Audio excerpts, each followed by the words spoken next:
신약성경 히브리서 6장 9절에서 12절 말씀 다 같이 한 목소리를 받들어 읽겠습니다. 사랑하는 자들아, 우리가 이같이 말하나 너에게는 이보다 더 좋은 것 곧 구원에 속한 것이 있음을 확신하노라.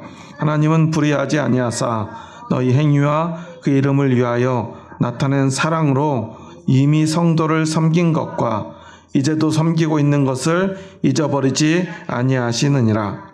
우리가 간절히 원하는 것은 너희 각 사람이 동일한 부지런함을 나타내어 끝까지 소망의 풍성함에 이르러 게으르지 아니하고 믿음과 오래 참음으로 말미암아 약속들을 기업으로 받는 자들을 본받는 자 되게 하려는 것이니라. 아멘.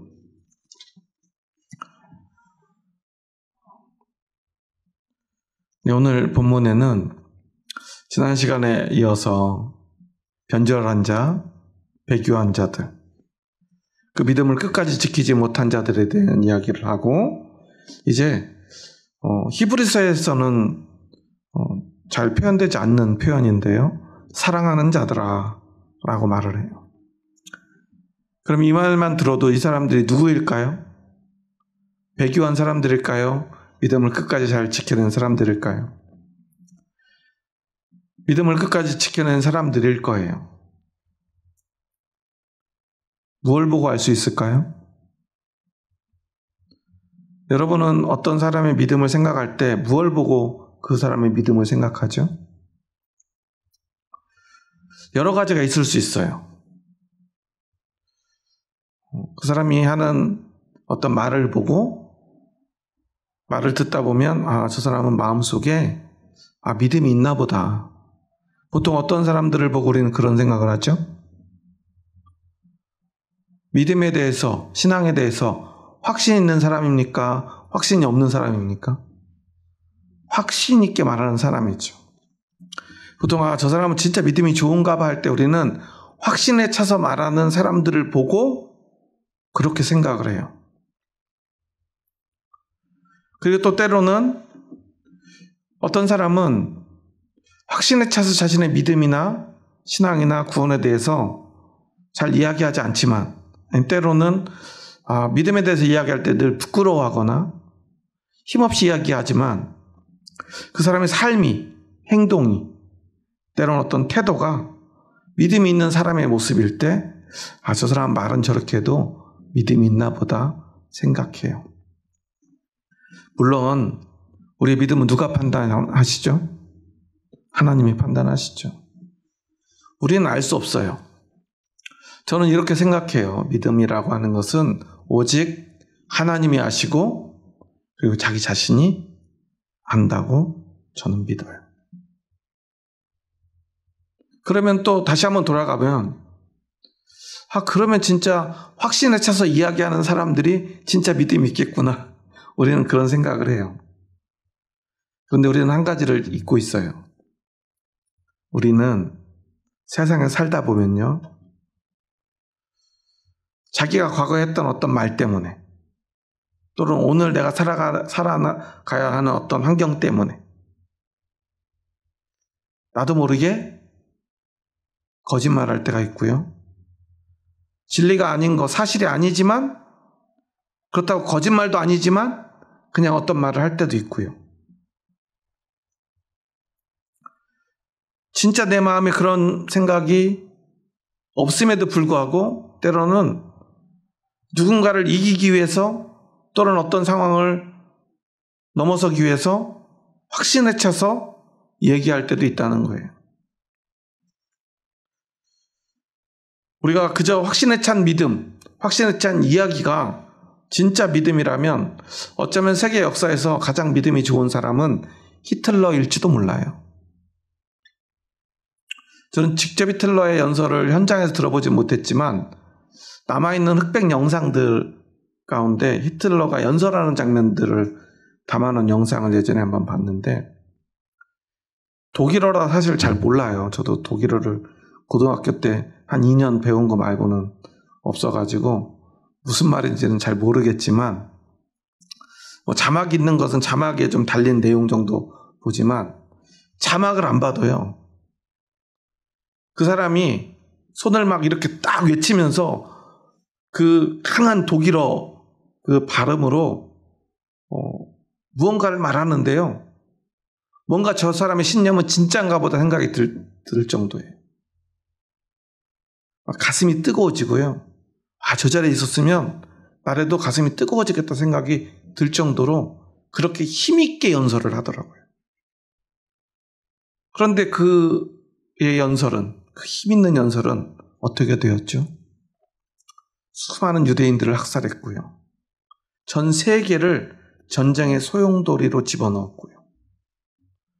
그래서 유대인뿐만 아니라 전쟁에 참여한 독일인들과 그리고 그들과 한편을 맺었던 오스트리아나 일본, 그리고 그들과 대적에서 싸웠던 전 세계 모든 연합군들, 얼마나 많은 사람들이 죽고 다쳤습니까? 그리고 그 죽음으로 얼마나 많은 가족들이 슬픔과 도탄에 빠졌는지 몰라요. 세계 경제는 다 망가졌고요. 그런데 그가 외치는 그 외침 속에는요, 실제로 믿음의 이야기도 있었어요. 독일은 어떤 종교를 믿는 국가죠? 독일은 공식적으로 기독교 국가예요. 현재까지도. 당시는 아니었을까요? 당시에도 그랬어요. 한국은 교회에서 목사님이 월급을 받지 않죠. 국가로부터. 우리도 좀 그러면 좋을 것 같아요. 교회가 얼마나든 성도가 몇 명이든 교회에서 월급을 주는 나라에서 살 수 있으면 참 좋겠다는 생각도 들어요. 그런데 과거 히틀러를 생각하면 또 그러고 싶지 않다는 생각도 들어요. 국교로 기독교가 정해져 있는 나라이고요. 지금도 독일에 있는 목사님들은 나라로부터 월급을 받아요. 그리고 성도들은 교회에서 예배를 드리면요, 세금을 내야 돼요. 그리고 전 세계에서 가장 신학이 발달한 나라가 독일이라고 많은 사람들은 생각을 합니다. 왜냐하면 나라 자체가 기독교 국가이고요. 기독교 신앙과 신학을 공식적으로 인정하는 나라이고요. 국가에 어떤 중요한 일들이 터지거나 어떤 사건들이 생기면요, 독일은 교회에서 공식적으로 그거에 대한 교회 입장을 늘 책으로 발간을 해요. 그러니까 교회 입장이 굉장히 중요한 나라예요. 그런데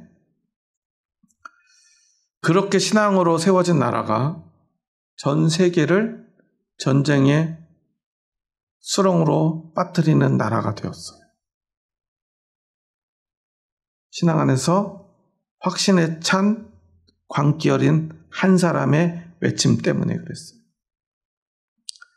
그렇다면 그 시작과 과정과 결과를 보았을 때 히틀러에게는 믿음이 있었을까요? 저는 아니라고 생각해요.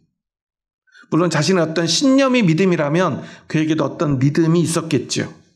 하지만 그것은 자신의 신념일 뿐, 하나님이 우리에게 요구하시는 참 믿음은 아닐 것입니다. 엄밀히 따지면 5장 11절에서 6장 8절까지 이야기한 배교하는 사람들, 이미 배교한 사람들, 변절한 사람들, 그들에게도요, 분명히 자신의 신념이 있었을 거예요. 그들은 그들의 신념에 따라 교회와 신앙을 저버렸을 것입니다. 어쩌면 누구보다 확신에 차서 믿음에 대해서 이야기했던 사람들일 수도 있어요. 그런데 결국 그들은 믿음을 저버렸습니다. 그런데 오늘 히브리서 저자는요, 아직 배교하지 않은, 지금까지 믿음을 지키고 있는 사람들에게 이렇게 말해요. 사랑하는 자들아. 사랑의 전제는 무엇이죠? 믿음이. 믿음 안에서 내가 사랑하는 자들, 그리고 그 사랑하는 자들이라고 하는 것은 그들에게 믿음이 있다는 확신을 가지고 하는 말이에요. 배교하는 자들에 대해서는요, 그들에게 저주 퍼붓는 것 같은 이러한 이야기를 앞에서 했습니다. 하지만 너희 믿음 있는 자들은 내가 사랑하는 자들아 라고 말하겠다라는 선포처럼 들려요. 그러면서 이렇게 고백을 합니다. 우리가 이같이 말하나 너희에게는 이보다 더 좋은 것. 이보다 더 좋은 것. 왜 이보다 더 좋은 것이라고 그랬을까요? 배교한 자들은 자기에게, 자기 마음에, 자신의 삶에 좋은 것을 따라서 세상으로 가버렸어요. 이 신앙이 아닌 다른 좋은 것을 찾아갔어요. 하지만 사랑하는 너희들에게는 그것보다 더 좋은 것, 그것이 있지 않니? 그리고 바로 말합니다. 곧 구원에 속한 것. 너희는 구원에 속한 사람들. 너희는 믿음이 있고 구원이 있지. 물론 그들은 우리보다 더 부자가 됐을 거야. 믿음을 저버림으로 말미암아. 그들은 우리보다 더 높은 자리에 올라갔을 거야. 믿음을 저버리고. 그들은 우리처럼 힘들게 박해받으며 살지 않고 편안히 살게 되었을 거야. 사람들이 원하는 웰빙의 삶이 그들에게 있지요. 돈도 있고요. 고통이 없으니까 평안도 있었을 것입니다. 나름의 더 높은 지위에도 올라갔을지 모르죠. 요즘도 그런 사람들이 있는지 모르는데 한동안 파이어족이라는 게 유행을 했었는데 지금도 있는 것 같아요. 혹시 아시나요? 파이어족? 잘 모르시죠?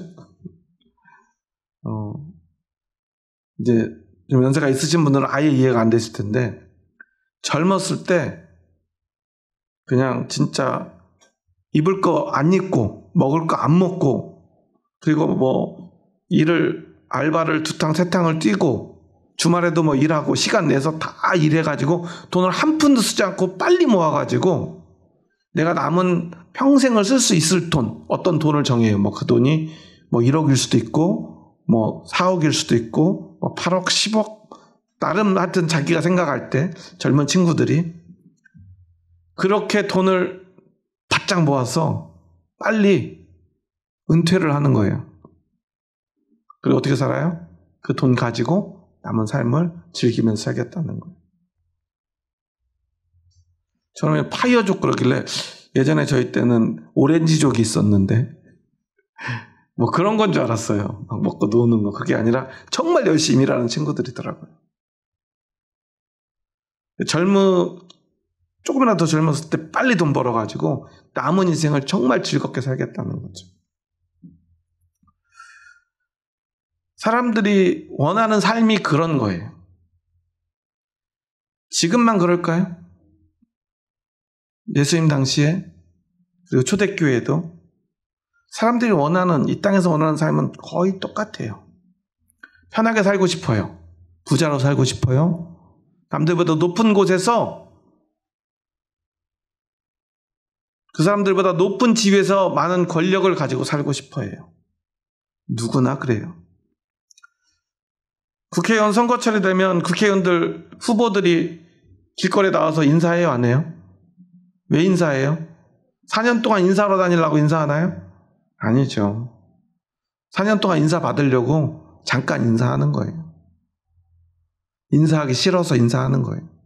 인사하지 않는 삶을 살고 싶어서, 인사받는 삶을 살고 싶어서 그 사람들 열심히 잠깐 인사하는 거예요. 여러분 어떻습니까? 여러분 부자 되고 싶죠? 저도 그래요. 막 고통 속에 살고 싶나요? 편안한 환경에서 살고 싶나요? 편안히 살고 싶어요. 힘이 있고 싶나요? 힘 없어가지고 사람들한테 무시당하고 사람들이 막 함부로 하는 삶을 살고 싶나요? 힘이 있어서 아무도 함부로 하지 못하는 삶을 살고 싶지요. 사람들은 왜 배교하고 변절되었을까요? 그런 삶이 구원보다 더 좋기 때문이에요. 우리는 이보다 더 좋은 것을 가지고 있는 사람들이에요. 그것이 구원입니다. 믿음입니다. 하나님 나라의 소망입니다. 참 그런데 이게 문제는요. 하나님 나라가 지금 여기에 완전히 실체로서 실현된다면 너무 좋겠죠. 그런데 지금 이 말씀을 듣는 성도들은 어때요? 그거 실현되기는커녕요. 박해와 순교밖에 남지 않았어요. 가난과 절망밖에 없어요. 그런데도 세상의 모든 웰빙의 삶, 풍요의 삶, 성공의 삶을 다 버리고 그 모든 것보다 이보다 더 좋은 것은 오직 내가 구원에 속하는 것이다. 예전 그 한글판 성경에 보면요. 이 부분 이렇게 돼 있어요. 곧 구원에 가까운 것이 있음을. 그러니까 어떤 게 더 정확한 해석인지는 잘 모르겠지만 구원에 여러분은 그들은 이제 배교했기 때문에 구원에서부터 어떻게 됐어요? 완전히 멀어져 버렸어요. 심지어 그들은 스스로 난 절대로 믿지 않을 거야. 나는 자발적이고도 능동적인 태도의 배교를 한 사람들이기 때문에 결코 나는 성령님의 인도함은 받지 않을 거야. 그래서 결코 돌이킬 수 없는 배교. 타락한 자들은 다시 새롭게 하여 회개하게 할 수 없나니 이 말씀을 우리가 오해하면 안 된다고 그랬죠. 우리가 실수하고 잘못하고 예전에 잘 믿었지만 지금 잘 못 믿는 거 그런 걸 이야기하는 게 아니에요. 교회를 30년 다니다가 한 3년 잠깐 정말 마음에 근심 걱정이 있고 또는 어떤 문제 때문에 어쩔 수 없는 상황 속에서 고민하면서 교회를 딱 갈까 말까 고민하는 이런 정도의 문제를 말하는 게 아니에요. 나는 절대로 성령님이 나한테 어떤 지시를 내린다 하더라도 성령님이 나에게 어떤 마음을 주더라도 나는 결코 성령님의 인도함을 받지 않을 거라는 굳은 결심과 나는 절대로 이제 하나님을 믿지 않겠다는 아주 능동적인 배교를 이야기하는 거예요. 그래서 결과적으로는 교회에 굉장한 해를 끼치고요. 교회를 박해하는 자들 앞에서 교회가 박해를 받고 순교를 당하는데 오히려 그 박해하고 교회를 괴롭히는 그들의 앞잡이 노릇을 하겠다고 스스로 다짐한 사람들이에요. 이 얼마나 끔찍한 일입니까? 그런데 사실 지금 상황은요. 누구라도 그렇게 하고 싶고 그렇게 될 수밖에 없는 상황이었다는 거예요. 제가 국내 선교부에서 잠깐 일을 할 때 노회 차원에서 그리고 시차례에서 개척한 목사님들을 돕고 지원하는 일을 하는데요. 저도 사실 지금보다 교회가 훨씬 더 작을 때 제 상황도 모르는 목사님들이 목사님 젊고 일 잘하니까 이거 막 해. 그래서 서기를 맡아서 했어요. 대부분 그 부서는요. 큰 교회 목사님들 지원해주는 교회 목사님들이 다 있어요. 큰 교회 장로님들하고. 저만 개척교회 현직이죠. 현직 개척교회 딱 목사로서 거기에 들어가서 저도 참 어려운데 어려운 목사님들을 좀 지원해주고 도와주고 또 실제로도 이제 매달 이제 지원금도 보내줘야 되고 또 그분들의 어려움도 들어서 문제도 해결해줘야 돼요. 그리고 이제 법적인 제도적인 부분들을 어떻게 보완할까. 그래서 이제 그런 분들을 이제 불러서 만나서 이야기도 하고요. 때로는 이 서류나 법적인 문제가 있어가지고 제대로 이제 그런 분들은 노예 활동을 잘 안 하려고 그래요. 교회가 어려우니까. 그래서 문제가 있는 분들은 이제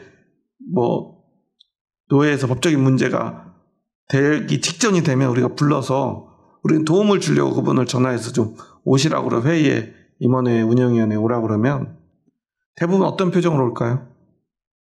화가 잔뜩 난 표정으로 와가지고 막 화를 내요. 목사님들이야 편하게 목회하니까 괜찮겠지만 우리가 얼마나 어려운지 아냐고. 내가 죽지 못해서 사는데 막 이런 얘기를 막 해요. 막 쏟아내요. 다들 보면 얼굴이요. 화가 나 있어요. 왜냐하면 너무나 힘들기 때문에 그래요. 그 믿음을 지켜내고요. 교회를 지켜내는 게 너무나 힘들고 괴로워요. 한 달 한 달 월세 내는 것조차 버거워서요. 헌금을 다 모아도요. 월세 반의 반도 안 나온대요. 그런 분들이 너무 많아요. 그런 분들이 사례비를 받을 수 있나요? 전기세, 물세를 못 내서 그게 아예 끊기신 분들도 있고요. 끊기기 직전인 분들도 있어요. 노회에서 지원해줄 수 있는 금액이라고 해봤자 뭐 2, 30만 원 밖에 안 되는데요. 그걸로는 아무런 도움이 되지 않아요. 물론 그것조차 없으면 더 힘들겠지만. 그런 환경 속에서 그분들이 제일 많이 하는 말은 내가 얼마나 이거를 힘들게 하고 있는 줄 아느냐 하는 거예요. 그 더 깊은 곳에 담겨있는 말은 뭐였을까요? 나도 지금 당장 때려치고 싶어요. 내가 지금 이거 어떻게 견디는지 나도 잘 모르겠어요. 그런 표정이에요. 그래도 다행인 건 그래도 그런 말을 입 밖으로 내뱉는 분들은 없어요. 그분들이 얼마나 괴로우면 그러겠습니까? 그런데 결국은요. 코로나가 오고요. 거의 3분의 1 가까운 개척교회들이 문을 닫았어요. 물론 공식적으로 문을 닫은 교회는 그거보다 좀 적은데요. 실제로는 아예 예배 처소도 잃어버렸어요. 상가도 이미 다 빼앗기고요. 보증금으로 월세를 까다가 결국은 그것조차 남지 않아서 쫓겨나고요. 아니면 조금이라도 남았을 때 나가려고 그냥 급하게 남은 돈 빼가지고 그리고 가정으로 들어가서 예배 드리시는 분들. 가정으로 들어가면 성도들을 다 떠나요. 물론 저는 초대교회보다 지금의 상황이 더 어렵다고 생각하진 않아요. 사람이 죽진 않으니까요. 그런데 죽음보다 더한 고통이 또 있어요. 가난도 힘든데요. 사람들의 눈초리는요. 가난한 목사를 전혀 존경하지 않습니다.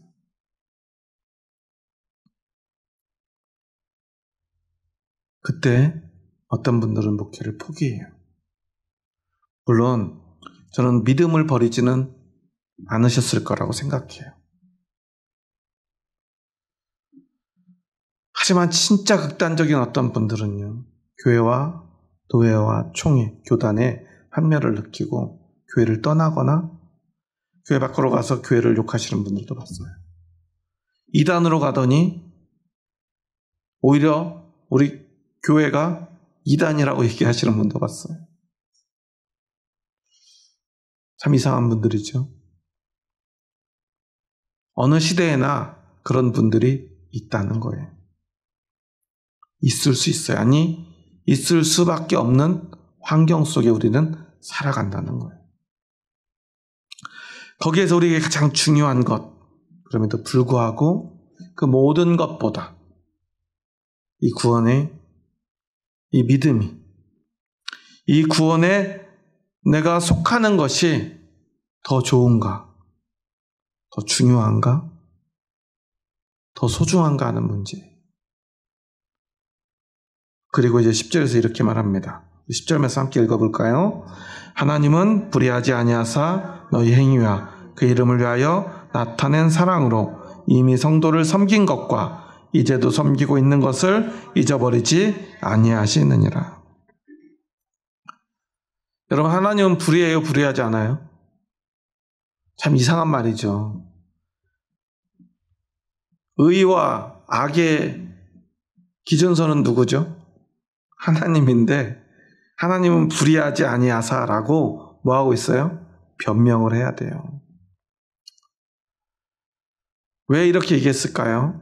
뒤에 보면 너희 행위와 그 이름을 위하여 나타낸 사랑으로, 그 다음 말 보세요. 이미 성도를 섬긴 것, 이제도 섬기고 있는 것. 그러니까 이제까지 섬긴 것과 지금도 섬기고 있는 것을 잊어버리지 아니하시느니라. 그 말은 무슨 말이에요? 잊어버리면 뭐 한 거예요? 하나님은 불의하신 거예요. 그런 생각을 하는 사람이 있어요, 없어요? 있다는 거예요. 어쩌면 배교한 사람들은요, 누구보다 열심히 섬겼던 사람들일 수도 있어요. 물론 아닌 경우가 더 많겠죠. 아닌 경우도 있겠죠. 그건 잘 몰라요. 그들이 어떤 삶을 살았는지 몰라요. 그런데 결과적으로 그들은 하나님이 불의하다고 말하고 교회를 떠났을 거라는 거예요.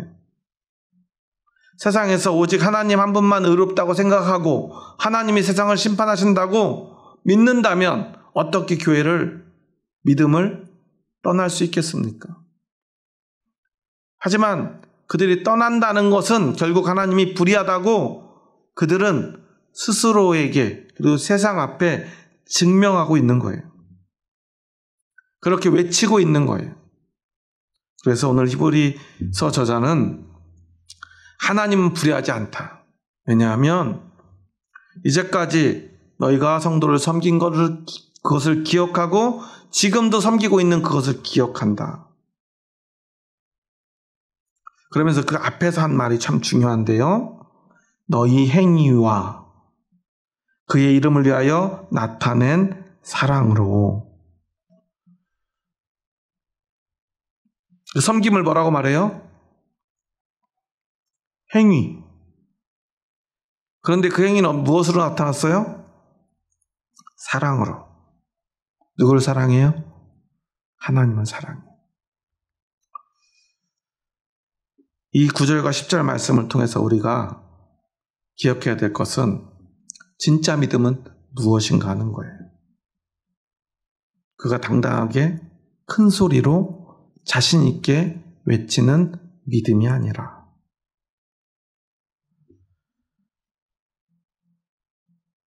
그 확신에 찬 말이 아니라 이제까지 섬긴 그 섬김과 지금도 섬기는 그 섬김, 즉 그 행위를 통해서 우리는 우리의 믿음을 말해야 된다는 거예요. 그리고 그 행위는 무엇을 전제로 해요?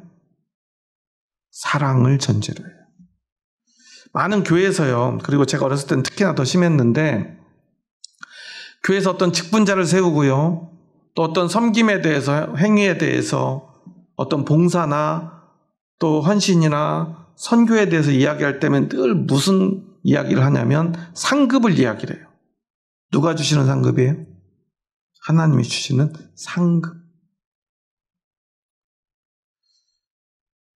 그 자녀들을 키우는데 아이들의 행동을 제일 망가뜨리는 부모의 행동으로 이 교육 전문가들이 제일 많이 꼽는 것 중에 하나가 뭐냐면 아이들이 너무나 당연하게 자발적으로 해야 될 어떤 일에 자꾸만 돈이나 보상을 제시하는 거라는 거예요. 공부를 하는데요. 이번에 성적 100점 맞으면 뭐 사줄게. 얼마 줄게. 그러면 다음에 100점 맞으면 뭘 해줘야 돼요? 이번에 10,000원 줬으면 다음에 얼마 줘야 돼요?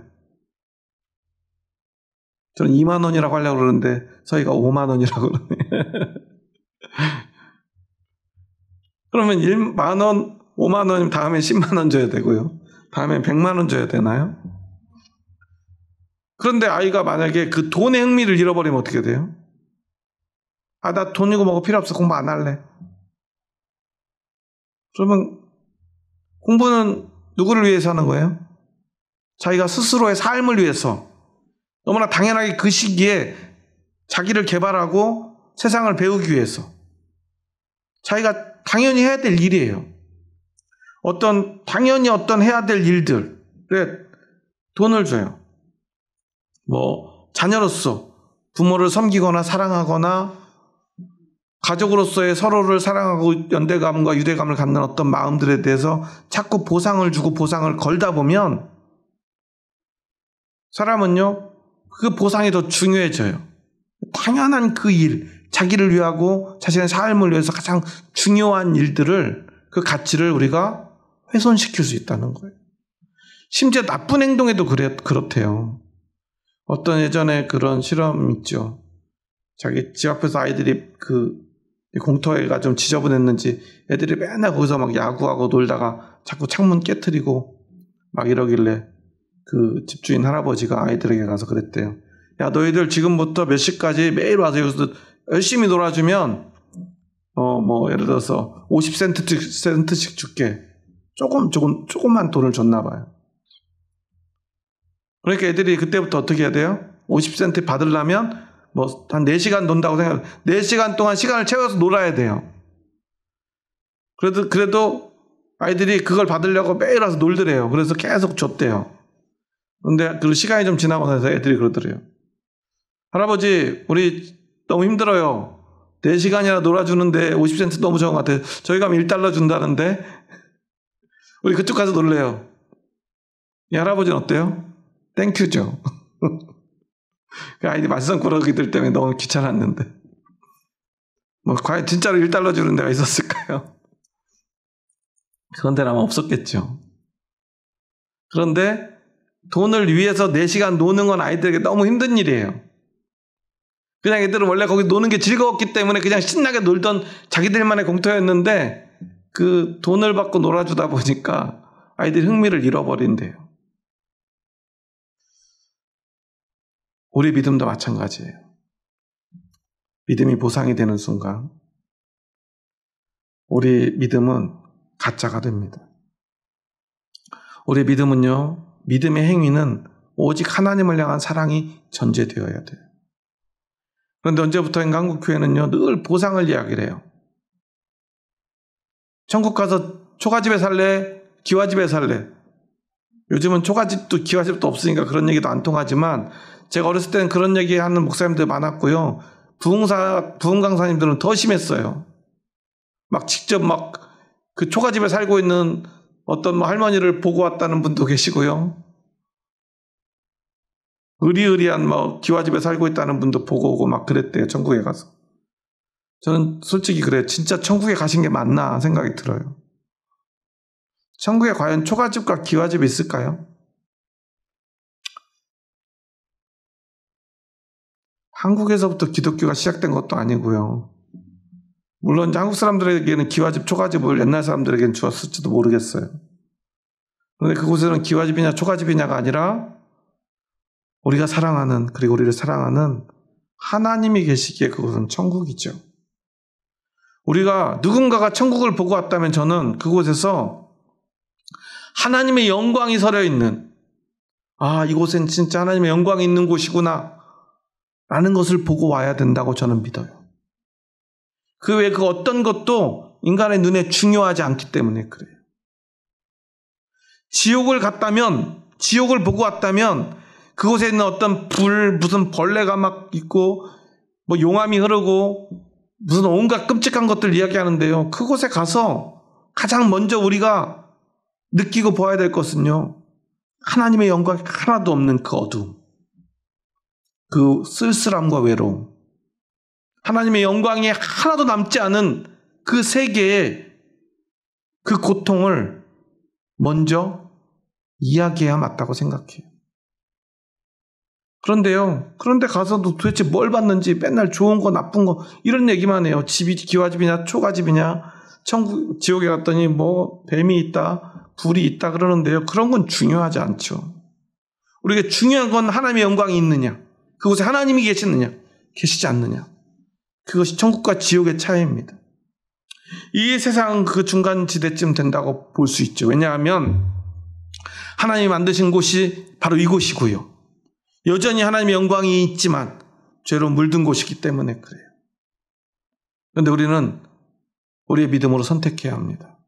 완전한 하나님의 영광만 남은 곳으로 갈 것인가, 하나님의 영광이 완전히 사라진 곳으로 떨어질 것인가.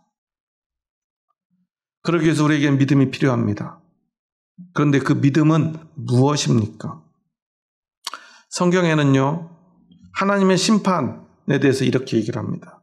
선악간에 인간의 행위에 따라 심판하신다고 말이죠. 그러면 우리는 믿음이 필요 없다는 겁니까? 아니죠. 그 행위는 어떤 믿음이에요? 선악간의 인간의 행위에 따라입니다. 믿음으로 하나님의 뜻을 따라 행하느냐, 행하지 않느냐. 믿음으로 성도를 섬기고 교회를 섬기느냐, 교회를 섬기지 않고 성도를 섬기지 않느냐. 그것이 바로 심판의 기준이 된다는 것입니다. 여기에 있어야 될 가장 분명한 필요 충분 조건이 있어요. 무엇입니까? 믿음과 섬김입니다. 두 가지가 다 있어야 된다는 거예요.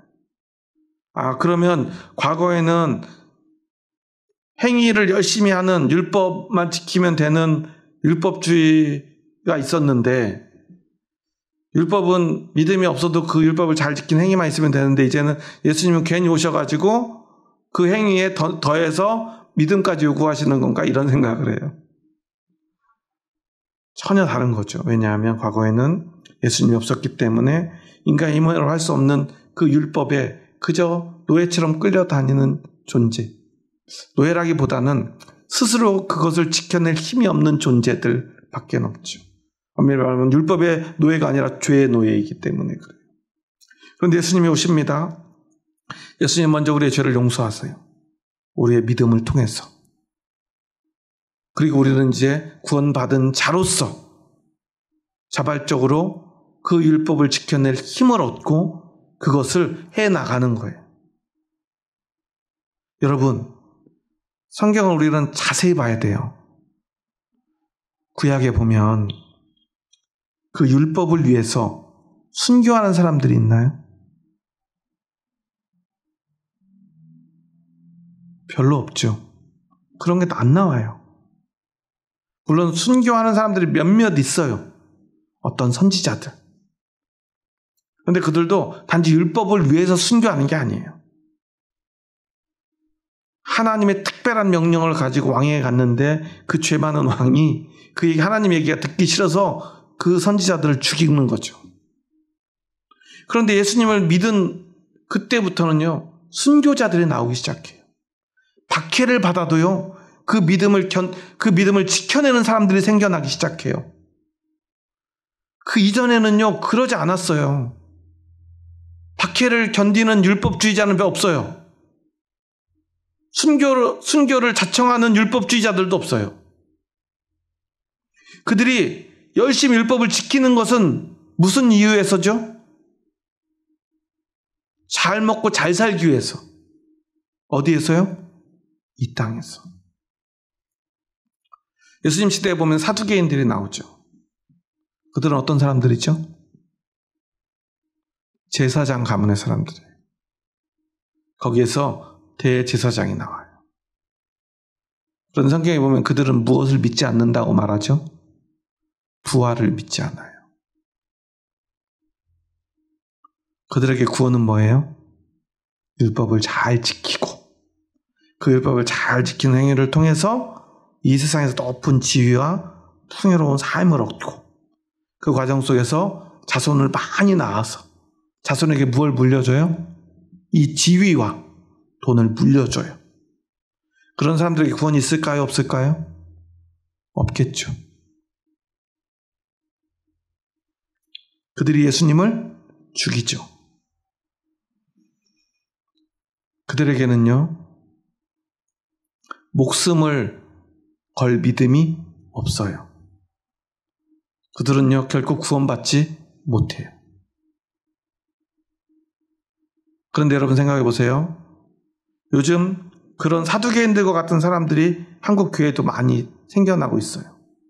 많이 생겨나면 안 되는데. 열심히 교회를 섬겨서 열심히 일해가지고 높은 지위에 올라요. 교인이 10,000명, 10만 명 교회 담임 목사가 돼요.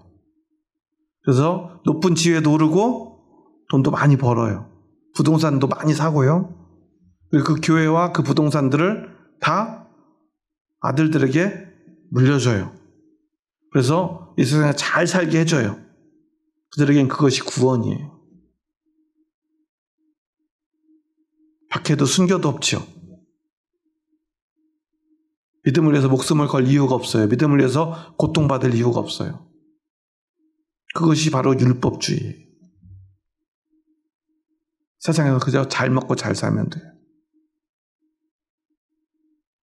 하나님을 사랑한다면 세상의 그 모든 좋은 것보다 하나님을 따라가고 하나님 나라에 가는 그것이, 그 구원이 가장 좋은 것이 돼요. 이것이 가장 좋은 것, 이보다 더 좋은 것이 없는 가장 좋은 것, 세상의 그 모든 것보다 더 좋은, 이보다 더 좋은 구원을 가진 사람들은요, 그것을 위해 목숨을 바쳐요. 그들은요, 큰 소리로 말하지 않아도 돼요. 어차피 삶으로 증명될 것이기 때문에 그래요. 그들은 어려운 순간이 오고요, 박해의 순간이 오고요, 죽음의 위기 앞에 서면 그들은 그 모든 것들을 믿음을 위해 감당합니다. 그게 바로 믿음과 믿음의 삶입니다.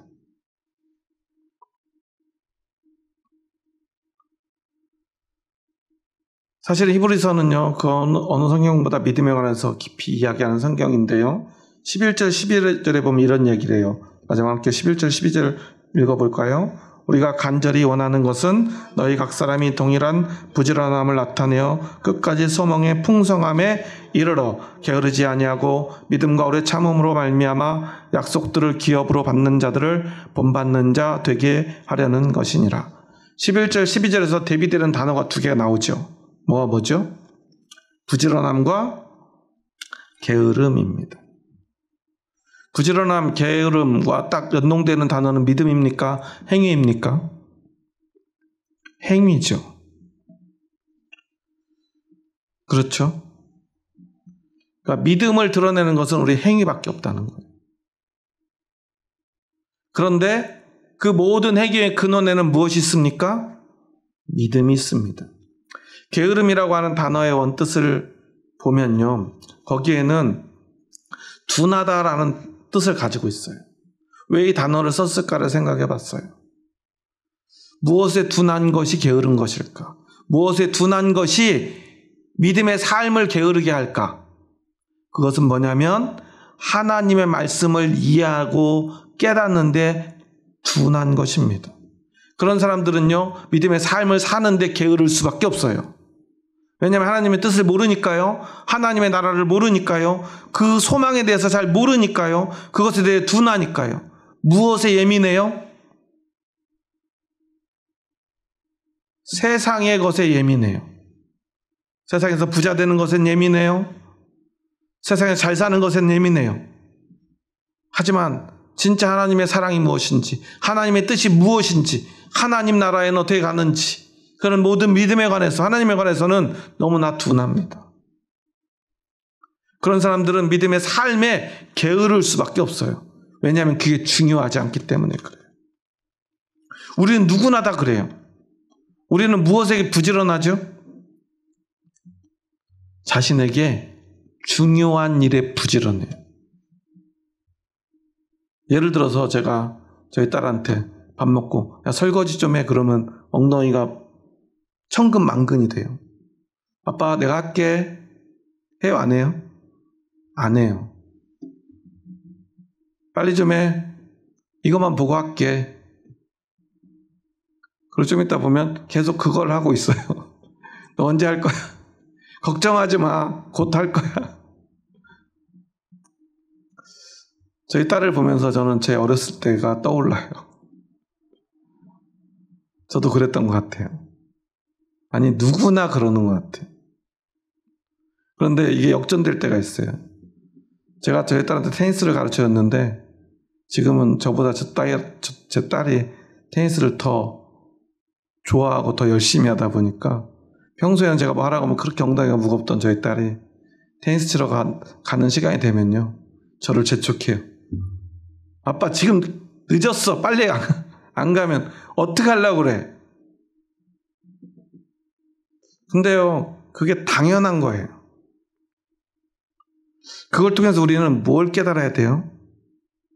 아, 이게 정말로 이 믿음이 중요한가 하는 것을 드러내는 기준이 있다는 거예요. 그게 뭐예요? 부지런함이에요. 뭐에 부지런해요? 믿음의 삶에, 믿음의 섬김에 부지런한 사람. 그게 바로 진짜 믿음의 사람이에요.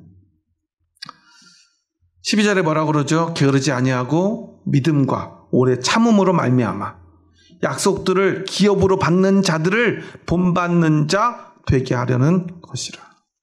진짜 믿음의 사람들을 본받기 위해요. 게으르지 않아요. 진짜 믿음이 있다면 말이죠. 정말 세상에서 그 하나님이 제일 좋다면 말이죠. 믿음이 제일 좋다면 말이죠. 우리가 간절히 원하는 것은 너희 각 사람이 동일한 부지런함을 나타내어 끝까지 소망의 풍성함에 이르러. 여기서 끝까지라는 단어를 왜 썼을까요? 앞에서 끝까지 그 좋아하는 마음, 하나님을 향한 사랑, 그 간절함을 가지지 못한 사람들, 그들은 결국 배교했기 때문입니다. 여러분, 하나님을 사랑하시되 끝까지 사랑하십시오. 하나님을 좋아하시되 끝까지 좋아하십시오. 그 믿음을 가지고 하나님 앞에 나아가십시오. 그러면 여러분의 삶은 분명히 변할 것입니다. 오늘 히브리서 저자가 사랑하는 자들을 보며 사랑하는 자들아 당당히 정확하게 확신에 차서 말할 수 있는 것은 그들의 삶이 하나님을 사랑하고 좋아하는 사람의 부지런한 믿음의 삶이었기 때문이었을 것입니다. 나 믿음 있어. 나보다 믿음 좋은 사람이 어디 있어? 라고 외치는 사람이 아니에요. 세상에는요, 믿음을 외치며 히틀러처럼 살아가는 사람들 너무나 많아요. 작은 히틀러들이 우리 주변에 얼마나 많은지 몰라요. 믿음을 제일 큰 소리로 말하지만 주변 사람들을 섬기지 않아요. 섬긴다는 것의 정의만 하고 오늘 말씀을 마칠 거예요. 섬기는 건 뭐죠?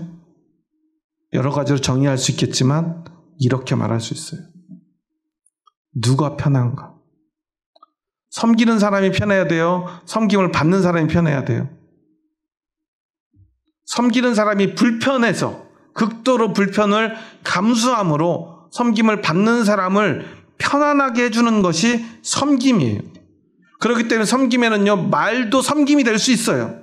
눈빛도, 미소도 섬김이 될 수 있어요. 발을 닦아주면서 인상은 쓰면서 씩씩거리고 째려보면서 발을 열심히 닦아주면 섬김입니까? 그 섬김을 받는 사람은 얼마나 불편하겠어요. 때로는 웃는 얼굴로 환하게 웃으면 상대방한테 불편한 말을 막 내뱉으면서 열심히 섬기고 있는 분들이 있어요. 그게 섬김입니까? 제가 가끔 말씀드리는데, 제가 부교육자 때 예배부 담당 권사님이 늘 웃는 얼굴로 교회 본당 앞에서 대예배 시간 전에 30분, 40분, 1시간 전부터 기도하고 웃으면서 교회 들어오는 사람들마다 옷차림 지적하고요, 신발 지적하고요, 헤어스타일 지적하고요, 머리를 빨간색으로 물들였냐, 치마는 왜 이렇게 짧냐, 왜 추리닝 입고 왔냐, 웃으면서 말씀을 그렇게 잘하세요. 그런 건 섬김이라고 할 수 없어요. 그 말 듣는 모든 사람들이, 그 교회에 오는 모든 성도들이 그 권사님 피해 도망다니기 바빴어요. 근데 그 권사님은요, 자기가 정말로 주일 예배를 잘 섬긴다고 생각했어요. 그것은 섬김이 될 수 없어요. 그 안에 진짜 믿음이 있나 스스로 돌아봐야 돼요.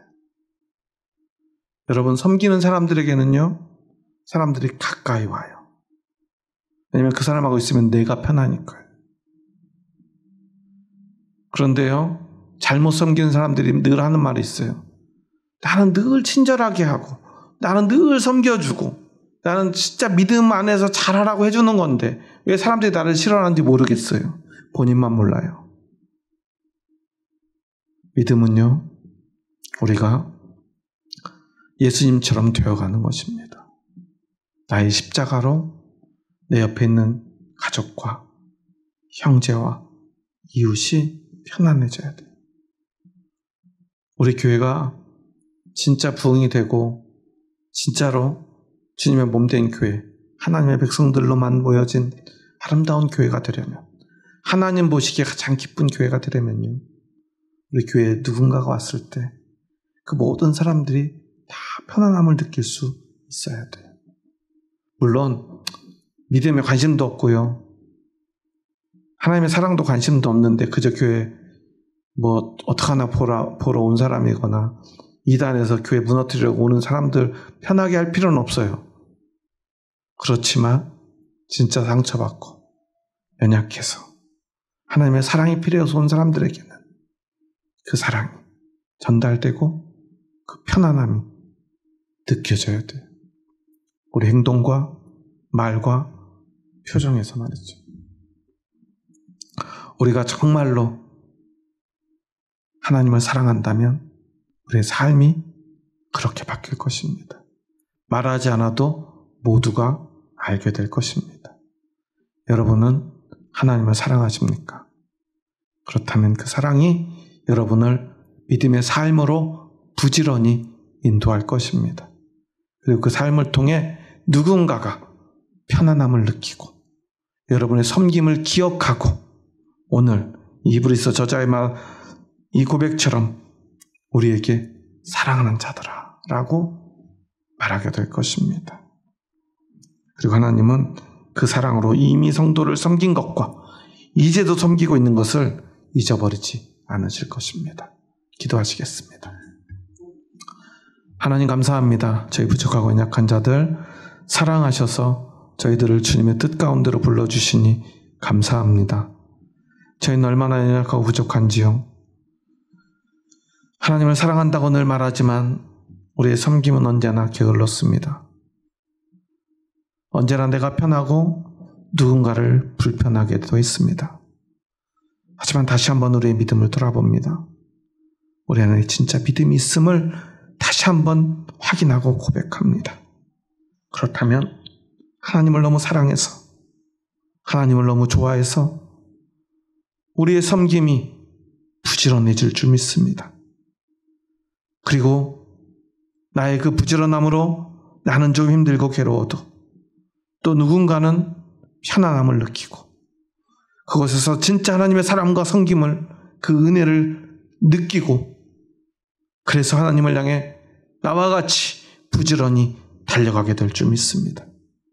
그리고 하나님은 반드시 우리의 그 섬김을 기억해 주시고 하나님의 심판의 그날 우리의 이름을 불러 주실 줄 믿습니다. 이제는 우리 주 예수 그리스도의 은혜와 하나님의 사랑하심과 성령님의 교통하심이 오늘 오직 믿음으로 하나님만을 사랑하며 하나님 앞에 부지런하며 그 부지런함으로 성도를 섬기며 교회를 섬기며 그렇게 한 영혼을 구원하기 위하여 나의 생명까지도 바치겠노라 믿음으로 고백하는 이 자리에 머리 숙인 한 영혼 머리 위에 이제로부터 영원토록 함께 하시기를 간절히 축원하옵나이다. 아멘.